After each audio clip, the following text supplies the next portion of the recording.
Bueno, hemen gaude gaurkoan eta Ibairekin eta gaurko bideoa izango da Aguilarri buruz pixka bat gehiago jakiteko, ez, Ibai? Bai, ni Ibai López naiz, Aguilarreko biztanle bat.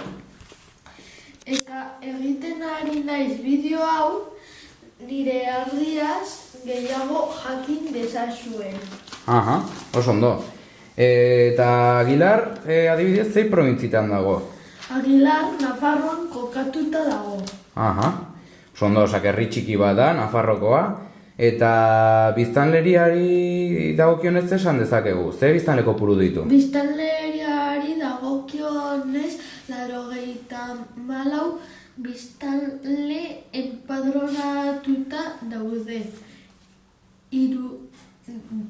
Eta bizitzen? Eta bizitzen 60 bizitzen. Naiz eta 1940 urtean 500 biztanle baino gehiago izan. Aha, datu garrantzitsua. Bale, eta zein zerbitzu dituzue Aguilarren, adibidez? Taberna, medikua, udala. Osea, zenbait zerbitzu bat dituzue, bai.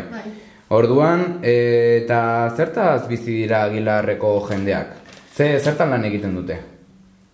Baserritarrak, ileapaintxalea, zerbitzaria.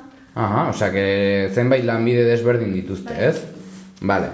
Eta gero, paisaiari dagokionez esan dezakegu, badakazu errekaren bat edo mendiren bat? Bai, mendirik garrantzitsuena Johar da. Eta Ibairi garrantzitsuena? Linares da. Oso ondo. Bale, eta gero badakazue enteratu naiz, Aguilarren aerogeneradore edo molinoak, ez? Bai.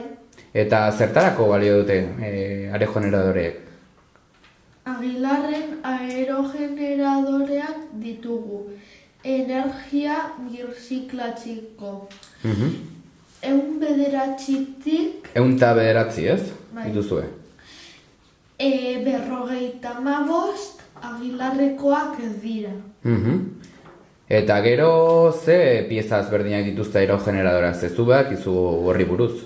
Adibidez, barkilla pisatzen duela 65 tona. Eta barkilla zer da berez? Sujetatzen duena eusten duena? Elizeak. Elizea eusten duena, ez? Pieza hori. Bale, eta aerogeneradore guztiak? 100 tona baino gehiago. Pisatzen ditu, ez? Oso ondo. Bale, eta gero informazio pixka bat gehiago ematearren, ze esan dezakegu Aguilarri buruz? Pio gaztelua herriaren barruan dago. Duela urte asko gerrate bat egon zen, ez? Herria babesteko erabili zen. Eta horrekin batera zertzen duten? Muraia bat, ez? Bai. Aber, eta zertara, ze esan dezakezu muraiari buruz? Muraia zen herria babesteko. Eta gero ze gertatu zen? Jendeak ura lurrera botatu zuela jende gehiago bizitzeko. Osea, muraia bota egin zuten, azkenean ez zelako jende gehiago sartzen eta jende gehiago bizi behartzen, ez? Bai, edo etxeak. Oso ondo, hau izan da dana, eta espero dugu Ibai eta nik informazioa baliagarria izatea, bale?